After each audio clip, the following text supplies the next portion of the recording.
तो दोस्तों आज हम आपके लिए ऐसी वीडियो लेकर आए हैं जिसे देखकर आप लोगों की मानसिकता के बारे में समझेंगे। मोदी में दे। हाँ। तो दोस्तों हाल ही में ज्योति भाभी के एक रैली में ज्योति भाभी एक महिला को मनाने की कोशिश कर रही है कि आप विकास के नाम पे वोट करिए, आप काम के नाम पर वोट करिए, आप शिक्षा के नाम पर वोट करिए।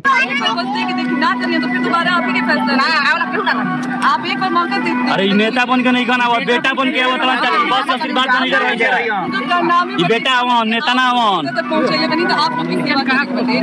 पर दोस्तों आखिरी में वो महिला नहीं मानी और अंत में हमारी ज्योति भाभी हाथ जोड़कर प्रणाम कर कर आगे निकल गईं।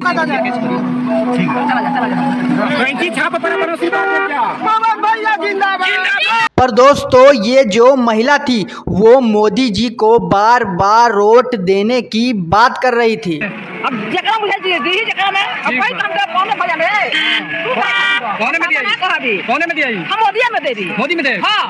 और वो भी सिर्फ इसलिए वोट देने की बात कर रही थी क्योंकि मोदी जी उन्हें राशन देते हैं।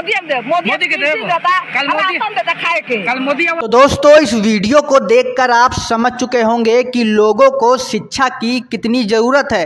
तो दोस्तों कमेंट में ज़रूर बताइएगा कि आप किसको वोट करने वाले हैं।